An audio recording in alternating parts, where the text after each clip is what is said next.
Hello everyone, I'm Dr. Julian Escobar. I'm a fertility physician, or REI, which stands for Reproductive Endocrinology and Infertility Doctor, which is a subspecialty of OBGYN. So I'm double boarded in both obstetrics and gynecology, but also in reproductive endocrinology and infertility. And I'm delighted to be here talking to you guys today about PCOS, or Polycystic Ovarian Syndrome, which used to be called PCOD, meaning the D for disease, now is a syndrome. And of course, we can all criticize the name. I think I like syndrome more than disease, but I still kind of don't like the cyst in there, because a lot of patients have been told they have Polycystic Ovarian Syndrome, or PCOS, and they get very anxious and freak out and come like, doctor, they told me I have cysts, and really you don't have cysts. You have androgen follicles, which are completely normal. So a cyst is classically when a follicle grows really big but doesn't have an egg. So let me explain that again. The ovaries make cystic structures naturally and normally every single month. The egg is normally dormant and has no fluid around it, but when it gets awakened, the 60 days prior to your menstrual cycle, it starts building fluid around it. So when you bleed and we do a sonogram, we find little collections of fluid in the ovary, which we call follicles. And these are 4 millimeters to about 8 millimeters in diameter. These are called follicles. A cyst is a cystic structure, a fluid-filled cyst in the ovary, but generally they tend to be 2, 4, 6, 10 centimeters in size. They can be complex and simple. So it implies some pathology. So, but an androgen follicle, it's not really pathology, and it's not really a cyst. So in any case, I just wanted to explain that from the get-go. These follicles will grow when selected by the brain to ovulate to about 2 centimeters or 20 millimeters. So a cyst that has grown to 2 centimeters could be a follicle, an ovulatory follicle that has actually an egg inside, or it could be just a simple cyst. So that's some of the terminology we use. And so if I were to draw it, and I were to show this to you guys, I'll show you.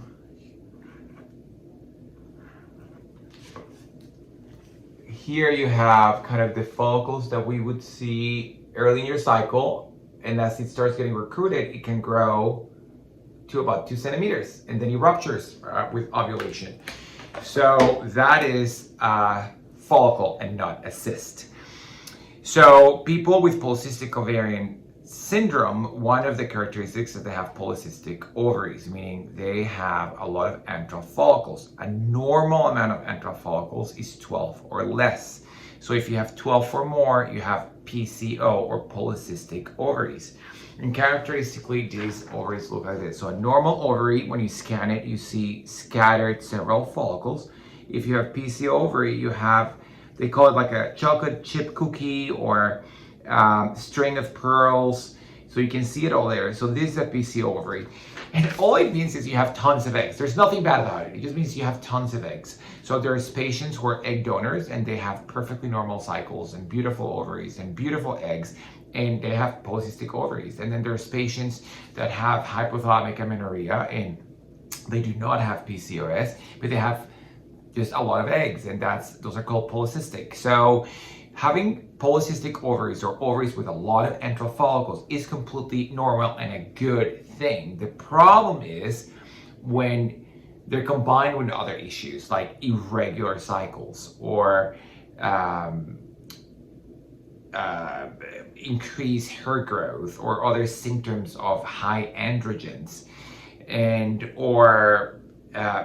so anyhow, and if you have any of those, then you have more of a syndrome, which is kind of what we use to diagnose you with Polycystic Ovarian Syndrome. So PCOS, which it basically means that you have 2 out of the 3 things. You have irregular cycles, you have polycystic ovaries, and or you have signs of high male hormones. Now you have to have at least 2 out of those 3, and you need to exclude other causes like hypothalamic amenorrhea that I mentioned before, like abnormal thyroid or abnormal prolactin. So once you exclude all those things and you have 2 out of the 3 or 3 out of the 3, then you're diagnosed with PCOS, which again, it all just means that we don't have another cause for your irregular cycles, and you happen to have a lot of eggs, and it may be associated with high androgen levels. In gynecology, we focus more on the irregular cycles. In other parts of medicine, like internal medicine, they may pay more, or endocrinology, they may pay more attention to the high androgens, for example.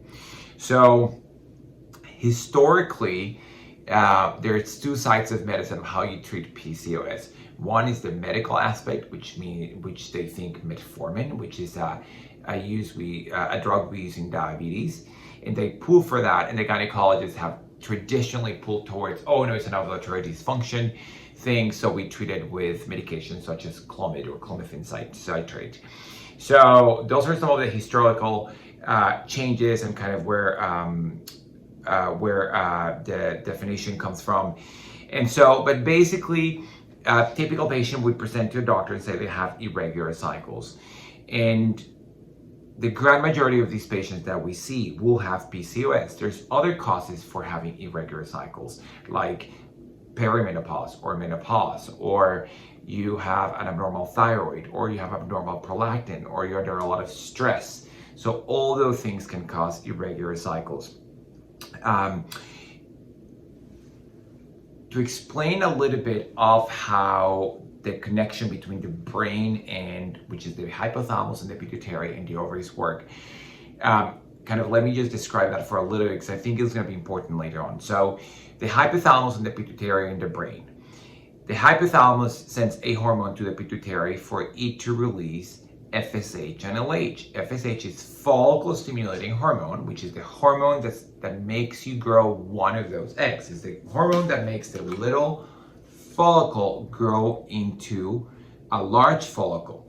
Now, another thing that is cool that I want to explain to you guys is the egg is attached to the follicular wall. So part of the ovulatory process is going to be to release the egg so it floats in here, and then it ruptures the egg, the follicular wall, so it's released into the pelvis. So follicle stimulating hormone usually secreted in small amounts so that 1 out of all your follicles grows to maturity.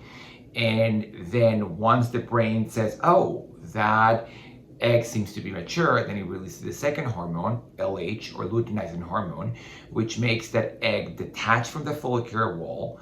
It makes the follicular wall rupture to release that egg, and it makes the egg mature so that it will lose its part of its DNA. So you have an egg that only has 1 set of 23 chromosomes, so you can have a normal embryo. And also, it will then make the cells around the follicle that were making estrogen before start producing progesterone. So it luteinizes those cells. That's why it's called LH, luteinizing hormone. So FSH and LH are going to be your main hormones coming from the brain to affect ovulation. But the pituitary also releases TSH, which affects the thyroid, is thyroid stimulating hormone, prolactin, which is going to affect your breast tissue and making it produce milk after delivery, and ACTH, which will affect the adrenal glands to make them produce steroids, right? So anything that will affect your thyroid, your how do you call it? Stress, so like disease or just mental stress, anxiety, all those things will also affect the pituitary, and as well as lactation, hyperlactin will affect the pituitary to inhibit LH and FSH. So those are all interconnected and will affect your ovulation. You don't really have a dysfunction of any of these when you have PCOS. In general, we think that patients tend to have a higher LH to FSH ratio, but all these levels are kind of normal. what happens is you have to get that brain to have one egg to grow. So if you're a normal woman who can produce about 6 eggs or 8 eggs per ovary follicles, per ovary per month, so that's maybe 12, 16, it's fairly easy for the brain to release enough FSH so one out of those, let's say 15, 16 follicles is selected and grows. If you're an older lady who can produce 2 eggs or 2 follicles per ovary, so has an antifollicle count of 4, so very low, then your brain becomes really good and it will select one of those in 25 or 26 days. The cycle length gets very short. So in about 12 days, so you have a period about 26 days after your period, so you have short cycles. So those people become really good at recruiting eggs. While your average woman with an average number of follicles, about 6, 7, 8 per side, will take 28 days to cycle, about 14 days to ovulate. But if you're a superstar and you have these polycystic ovaries with 12 or more per side, it's very hard for your brain to have one of those follicles to listen. Kind of like us being a small group right here talking. We all hear each other and listen to each other, and then it's an easy conversation. But if you're at a soccer match or a football game or baseball game or whatever, and we're talking and it's so loud and there's so many people, we have to repeat the same thing 4 or 5 times. We have to scream to get the signal through. Same thing. It's going to take a long time, if you have a lot of follicles, for that brain to be able to select one of those follicles to grow.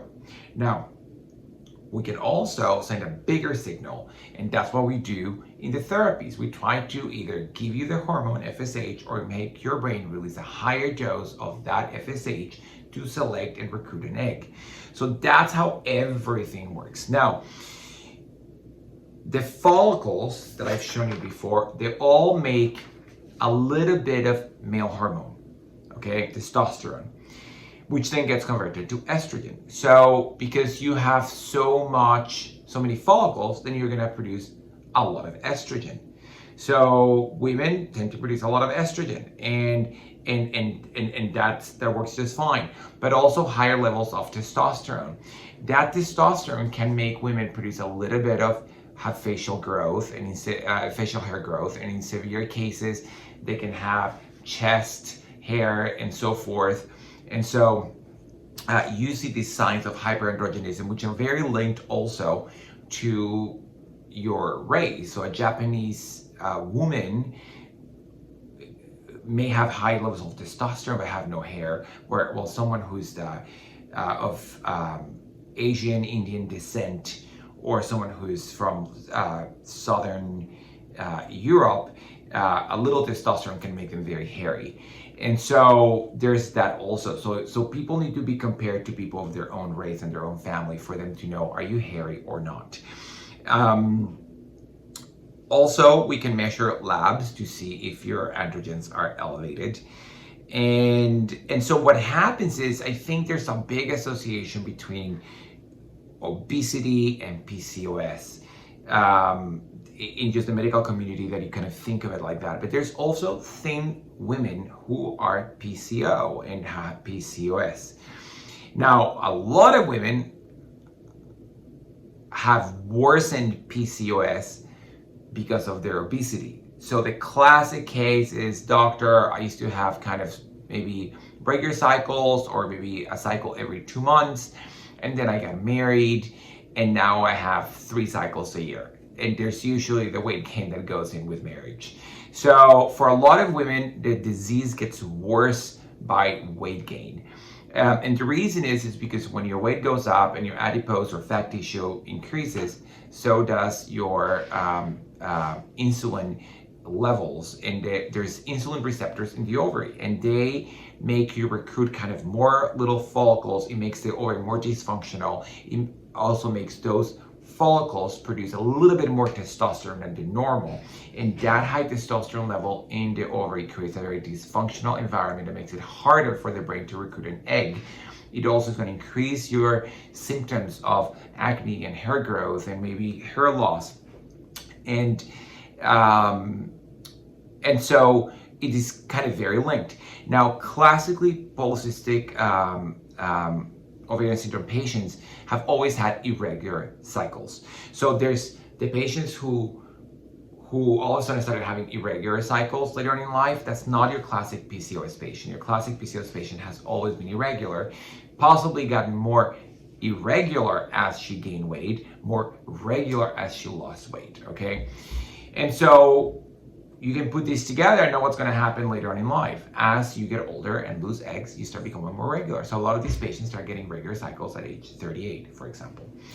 So that's kind of the basis. So one of the treatments obviously has been to use metformin, which is it reduces your insulin levels and is used in diabetes. And therefore, if you give it to patients, a lot of the laboratories that you can do on PCOS patients will look better because they're taking metformin.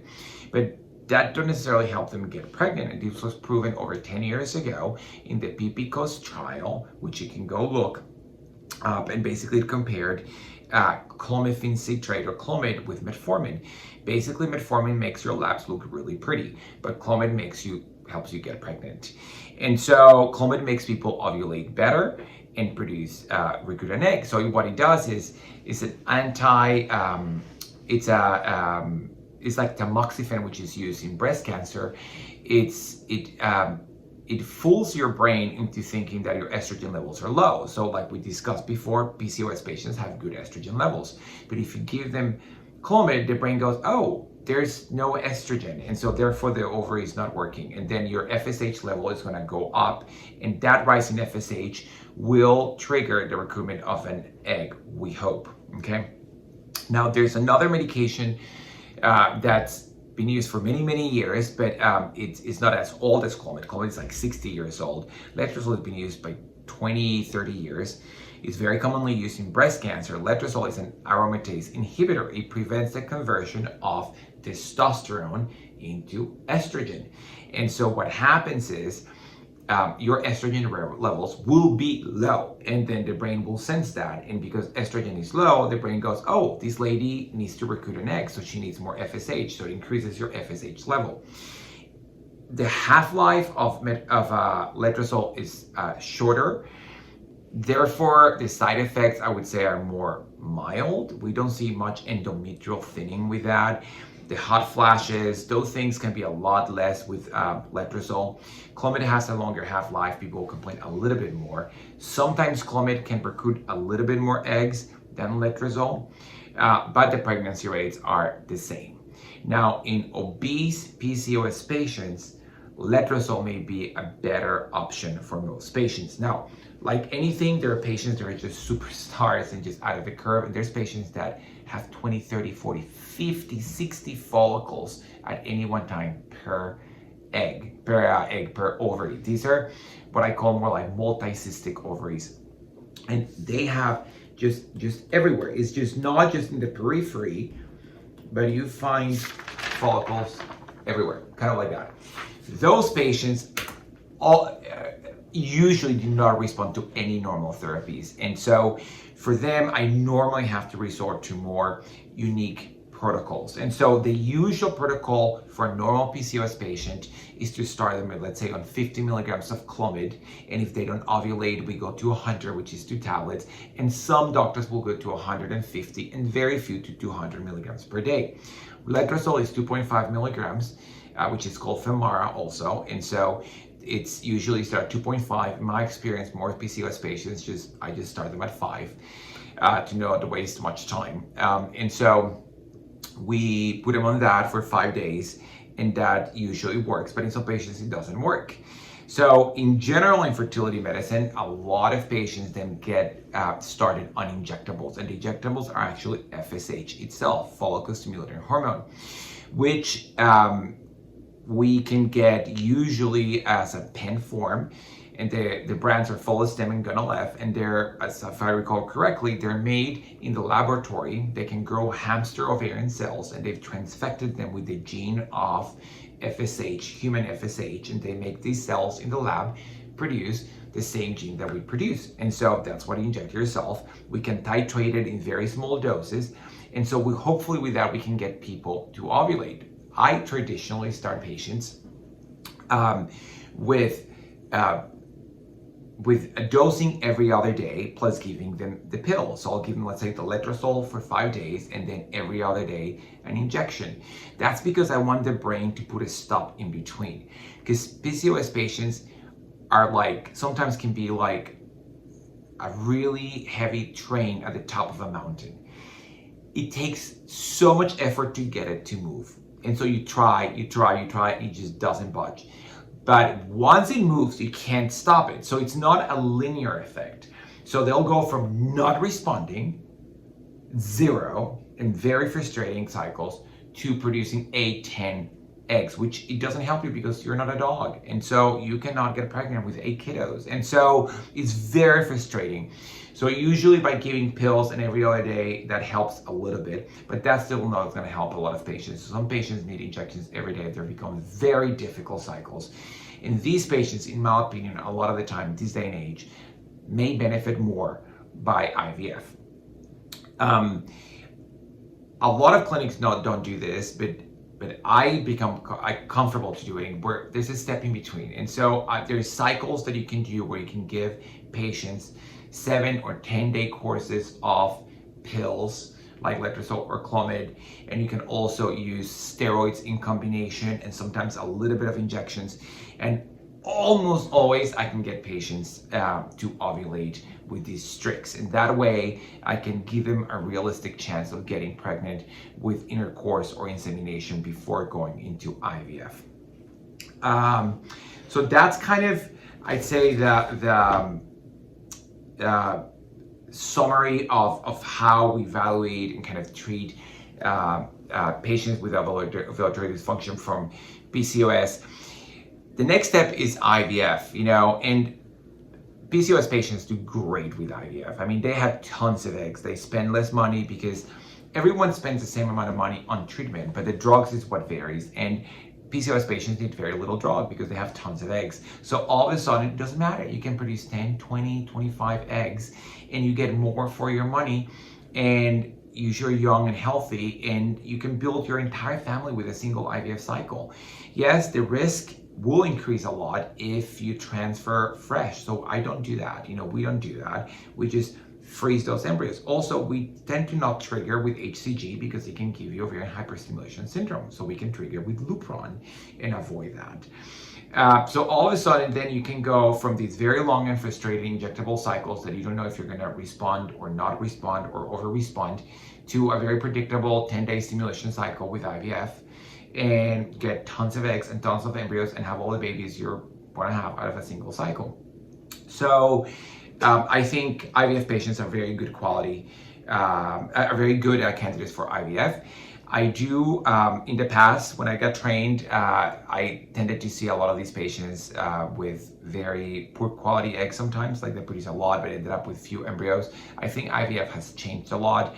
I think some of the drugs that we were taught to use, only using these patients, are not so good, and there's other drugs that we combine. Like I like to do Menopur with patients doing IVF, which I was told not to do. But I think if we treat IVF patients like any other, if we treat PCOS patients like any other IVF patient and give them the drugs that we know work, we tend to get good quality eggs. Also, if we don't get afraid and we know their estrogen is going to get very high and we know they're going to make a lot of eggs and they're going to hyperstimulate, but we have it under control, then we can give those follicles the chance to grow to a normal size so that it gives us the chance to get good eggs. And so that's what I do. So sometimes you just have to go with it, and go a little bit longer, but get the good size follicles to give that patient a good amount of healthy eggs to work with. And that's basically that, so I think of PCOS patients as patients that, like these super women, very fertile. God gave them a lot of eggs, a lot to work with, but there's a wide range of patients, and we need to treat them as individuals. Now, there's two things that I don't want to forget to mention, and I know there's much more to talk about PCOS patients, as PCOS can be linked to obesity and high lipids and diabetes and many other metabolic syndrome, many things that are extremely important for your care as a woman, as a patient. psychological issues and so forth. But two things that we kind of see is one, the increased hair growth. Obviously, you have to do one or the other. So good treatment for increased hair growth. I mean, obviously you have all the methods of removing hair, but hormonally, if you put someone on birth control pills, that would prevent ovulation, which lowers your LH levels, or lowers LH levels, which prevents ovulation, which lowers testosterone formation.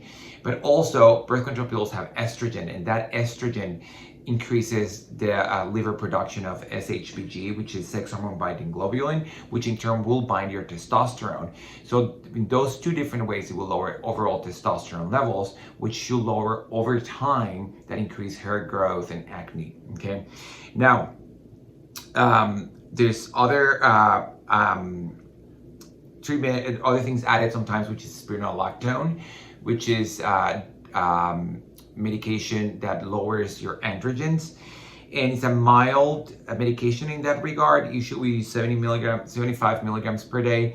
And if your doctor puts you on that, you should also be on birth control pills, because if you get pregnant and you're taking spironolactone and it's an anti-androgen and you get pregnant with a baby boy, in theory it could feminize your baby boy. So you shouldn't be trying to get pregnant if you're taking spironolactone. If obviously if you're obese or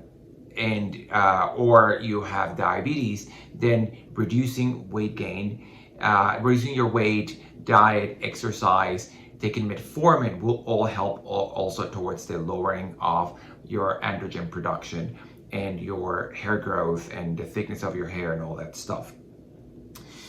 Then the endometrium, or the uterus, is also something that people really forget. And so if you need about 4-5 cycles a year. So 4 to 5 times where you're exposed to progesterone. So in a normal, healthy ovarian, like menstrual cycle, you get estrogen production, increases as the egg is recruited. And when it's recruited and ovulated, the progesterone starts rising. If you don't get pregnant, progesterone goes down and you bleed, okay?